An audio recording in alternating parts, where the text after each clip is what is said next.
Hey everybody, this week I'm going to do something a little different. So my friend Ryan over at Carmine Jack Leathers sent me some J&FJ Baker's veg tan to try out. So I'm going to give it a little bit of a shot tooling. I have some upcoming travel, so I'm just going to make a very simple little passport sleeve.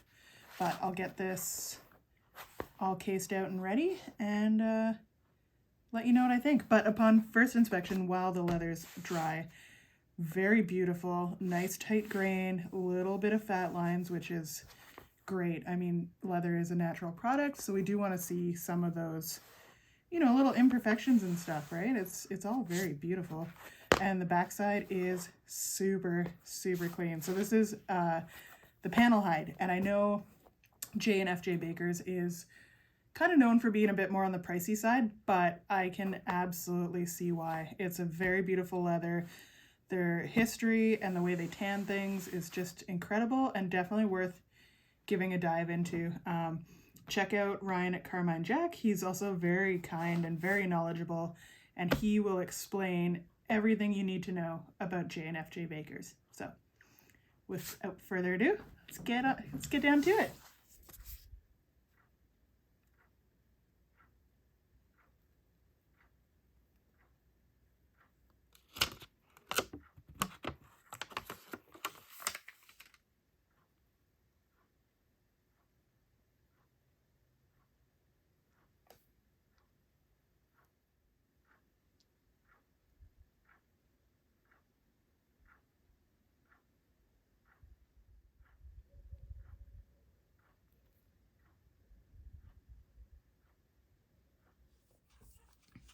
So I went ahead and made myself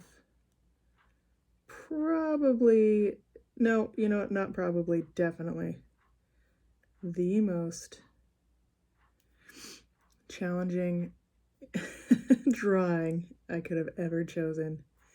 But I really wanted to test this leather and see what kind of limitations it may or may not have. And so far,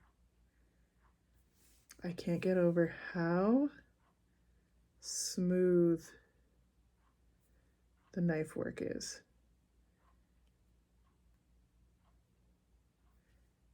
Now, I made sure to let this really sit and case properly, so that also makes a huge difference. And my swivel knife is strapped and nice and sharp. So this really is like carving butter right now. It's really, really incredible. And this isn't a paid promotion in any way. Ryan sent me this little piece of leather, and I personally offered to do a review of it, and at the same time also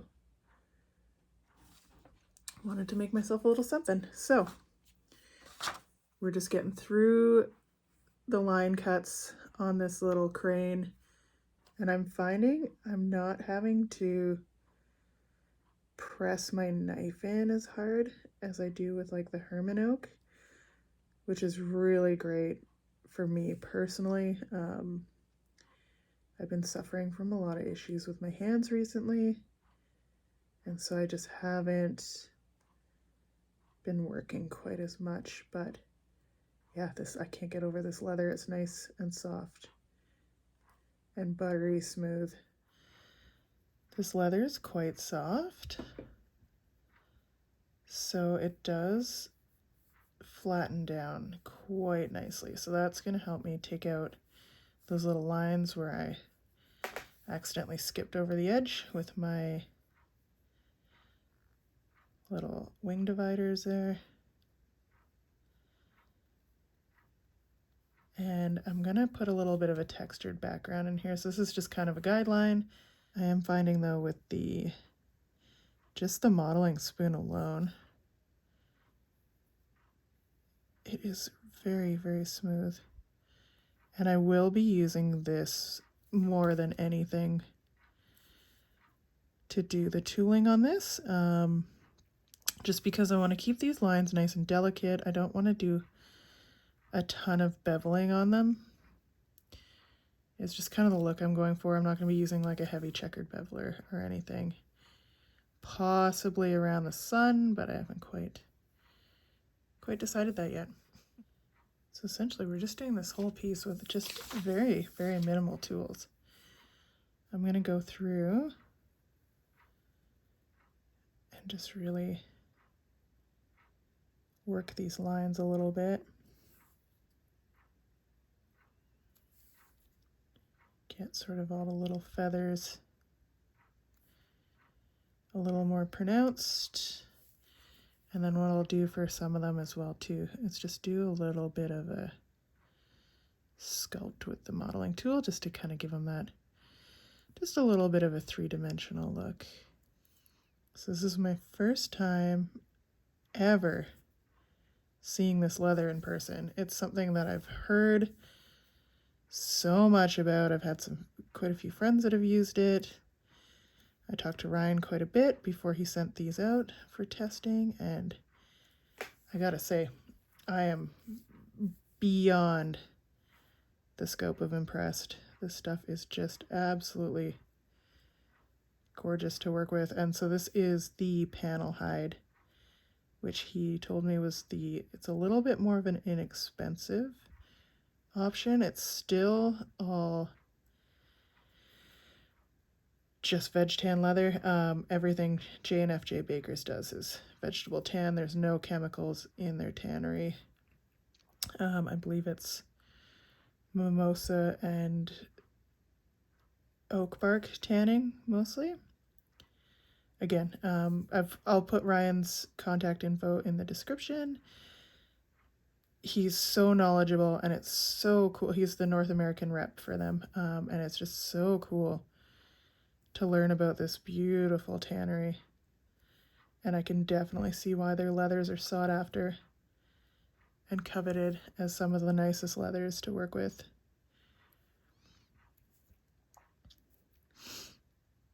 You know, it's nice it's good to think outside of the scope of what's popular these days sometimes too. You know, like I know shell cordovan is something that's used quite a lot with like card holders and things like that, but you know, it has a hefty price tag. There are some people that are avid collectors too, which is very cool.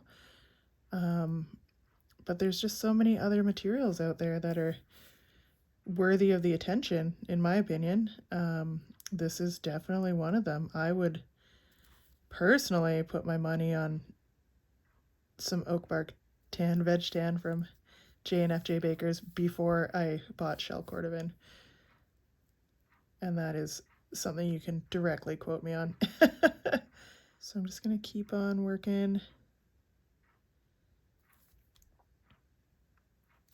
these little feathers, just giving them a little bit of just a little bit of character. And you can see it's starting to have some nice three-dimensional effects like we want. So for the background on this piece, I'm going to be using, these are the fiberglass backgrounding stamps. They're made by Richard Brooks in Alberta. They're available through Longview Leather or through him directly. I'll put a little link there, but these are my absolute favorite backgrounders, and I just really think they'll make this project sort of come to life a bit. So I really want this crane to be the focus. So we're just going to push the background down a bit. Whew, and so far so good. This stuff takes a stamp so nicely. So as I kind of go around, there's the different sizes.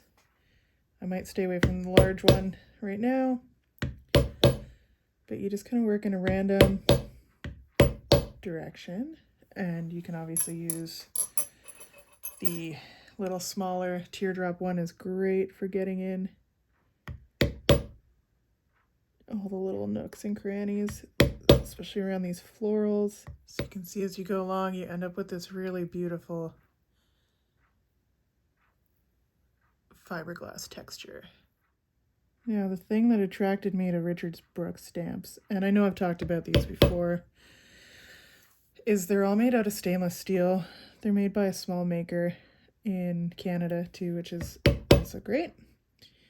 But having said that, them being made out of stainless steel, that's kind of what sets Barry King apart from the others too, is that they're also made out of stainless steel, but their price tag is much higher, which of course, you know, comes with the name.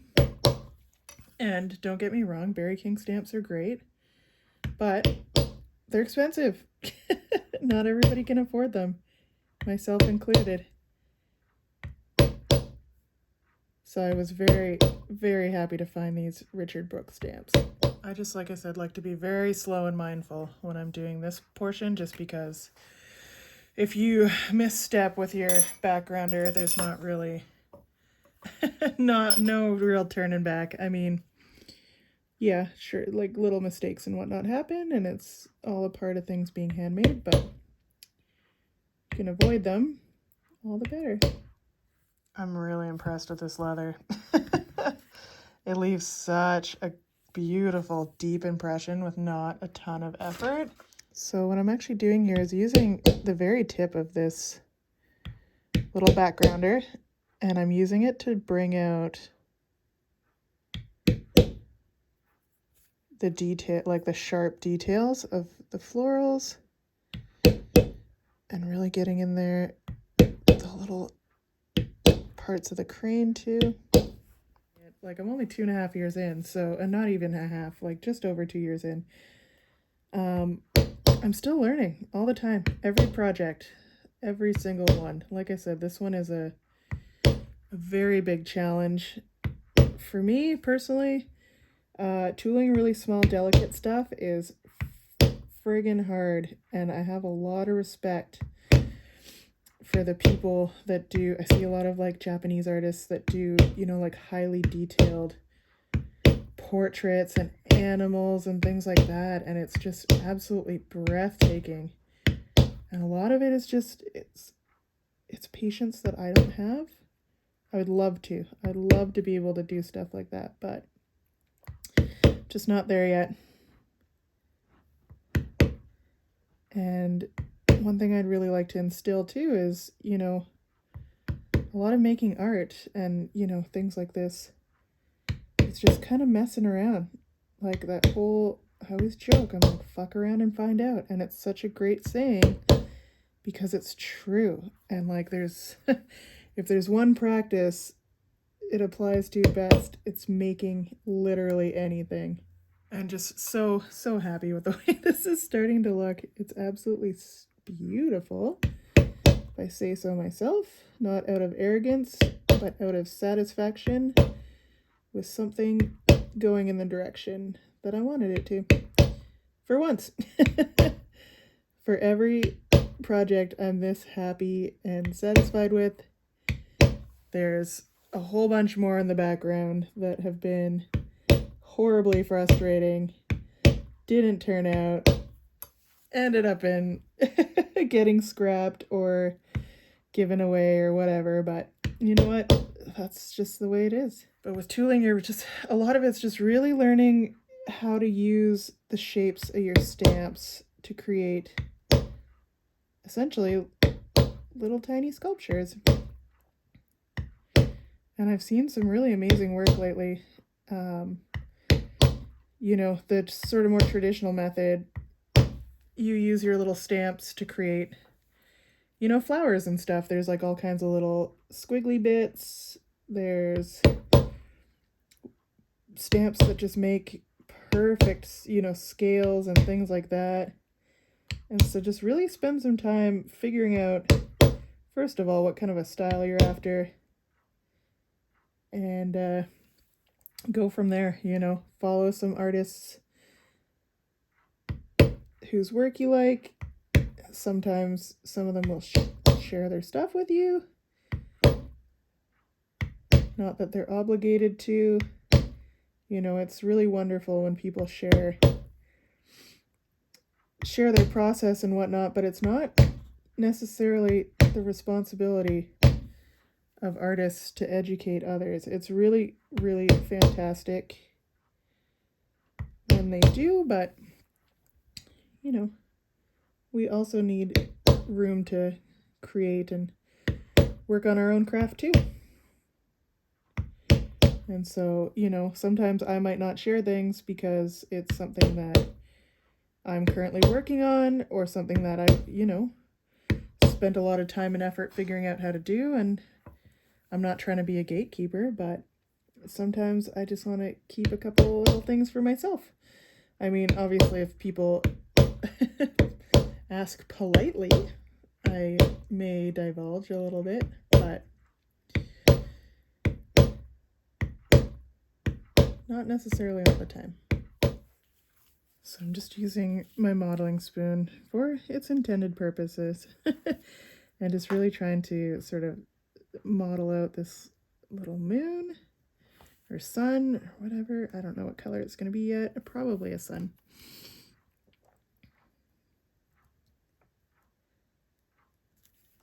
I'm just trying to establish this little line here. There's kind of a weird little dip here. So because I couldn't really get a texture stamp in there, I'm just going to kind of mess around with the very end of my little modeling spoon, just kind of trying to tuck that border into existence,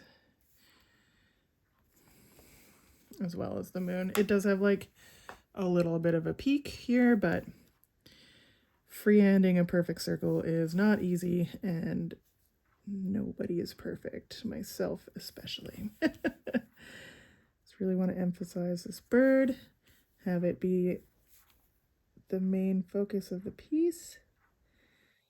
Just gonna draw it out by going around it and very lightly beveling. And so the reason I prefer a modeling spoon over a smooth beveler, it's just the control. I've done a lot of sculpting and stuff in the past, so for me it's just kind of a little bit of a second nature thing.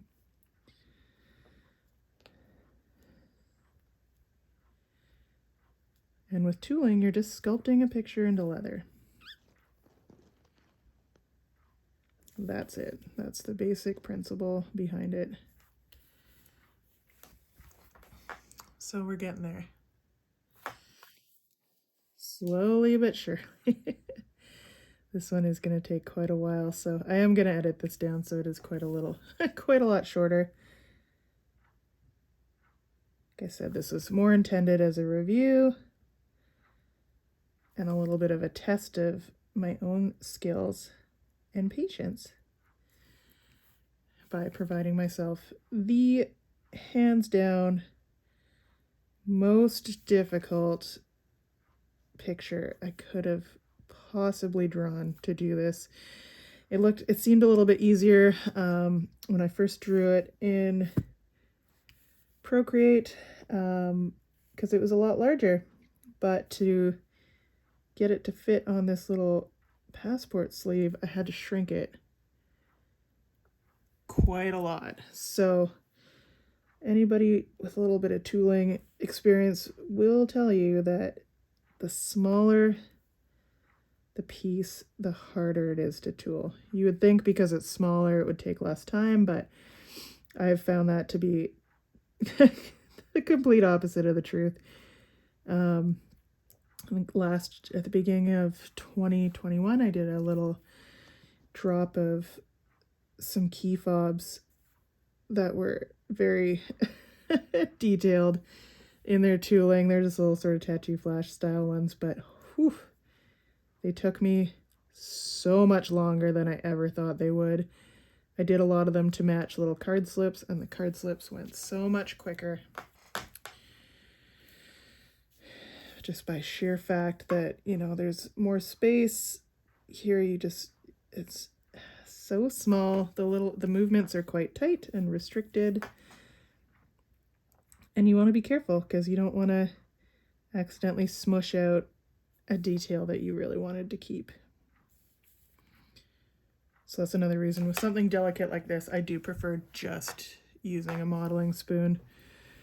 I don't have to worry about like hitting something off a line or whatever.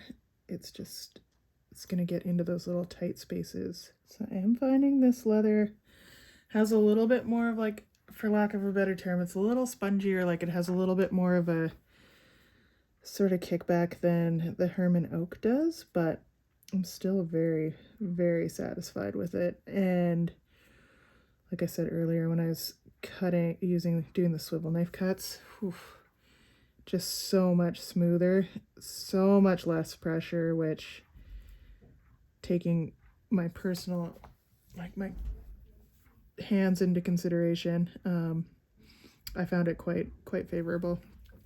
But I'm just gonna keep going, like I said, puttering through with this little this little tool here, and I'll show y'all the finished tooling when it's all done. Okay, I take it all back. I have this little tiny sort of triangle beveler. It's Craft Tool Co. USA F-902. Don't know what any of that means, aside from the fact that the Craft Tool Co. USA stuff is, you can find it on eBay. I had a friend lend me their entire set of vintage Craft Tool Co. stamps. They are amazing. It's back when Tandy used to have their stamps made in the States, and so they're just a little bit nicer. And I'm not saying by any stretch that stuff made overseas is worse, because it's not. There's some really great things that are fabricated overseas, and they're just fine. But the quality on these stamps is amazing. So if you find somebody selling an old batch of them or whatever, jump on it. I'm taking this little triangle beveler and just really sharpening out the points on those feathers. And so I'm just settling it into where my little swivel marks were, swivel knife cuts, whatever. And it's just creating this beautiful, beautiful depth. Like I said, this is a perfect example. This totally unscripted project / video. And we're learning all kinds of fun new stuff together. And so what I'm doing is I'm working on the lower layers, I guess, of the feathers, and then working my way up. So you're getting that look, that cascading look of, you know, a little bit more three-dimensional. The feathers on his back will obviously be sort of, you know, sitting forward and more towards the eye than the ones in his body. So I'm just going to continue on doing that. And that should be about it. This little guy should be done pretty quick. So in the interest of keeping these details nice and sharp, I am actually going to go ahead and go around, at very least, the crane with just a vertical line beveler. So like I said, you know, like, I don't always have a plan set out when I start these things. Sometimes they just they turn into little monsters that sort of just evolve on their own. And that's, you know, if that's one lesson I can kind of pass along with tooling is, you know, don't be scared to try stuff out. Maybe it doesn't quite work the way you want it, or maybe it does, and you find a new technique that you really love, or a new, like, little bit of a signature style to throw into things.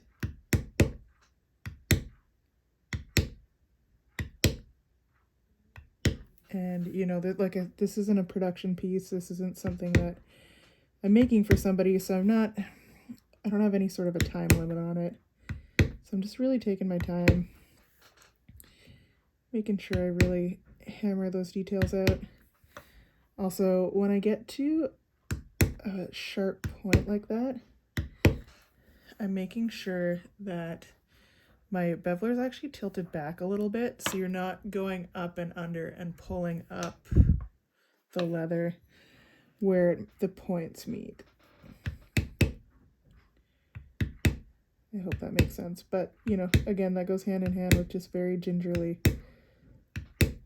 working my way around this.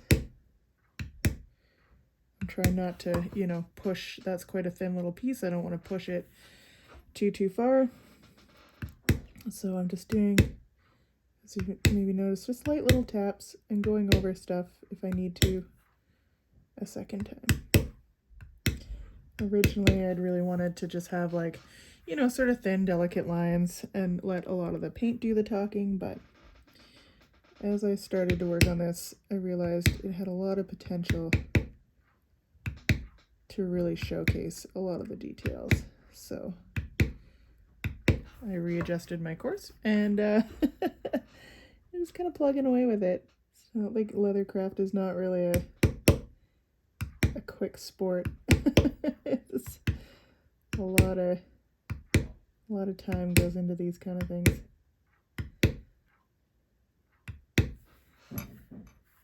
And this has really been something that, you know, it's been nice for me. I have a very overactive brain, and I find when I'm doing work like this, it just allows me to really slow down, become really intentional with what I'm doing, and just really focus on the work at hand.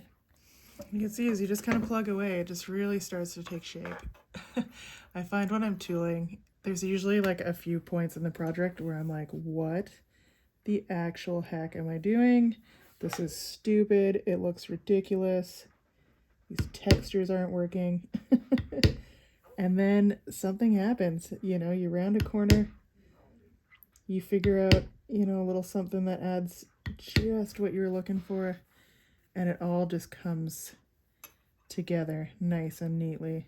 You know, and just to stay truly on chaotic brand, my camera died while I was doing sort of the fine tuning and the florals, and I just noticed now. So I have so many floral lessons posted, so I mean, feel free to go back and do that. And this video is more just about trying something new, trying out a new leather. I ended up really loving this J&FJ Bakers. It's really great. There were a couple challenges. Like I said, it's like a little bit on the spongier side than, say, the Herman Oak, but I did find it really lent nicely to being able to just like build up textures really, really nice. And, you know, it takes a stamp like an absolute champion. And even like that background, that's probably the crispest I've ever had this background stamp.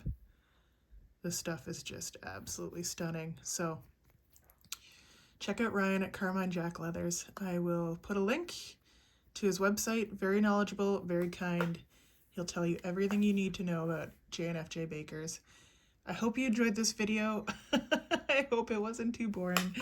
Please, please like and subscribe, and let me know what you think.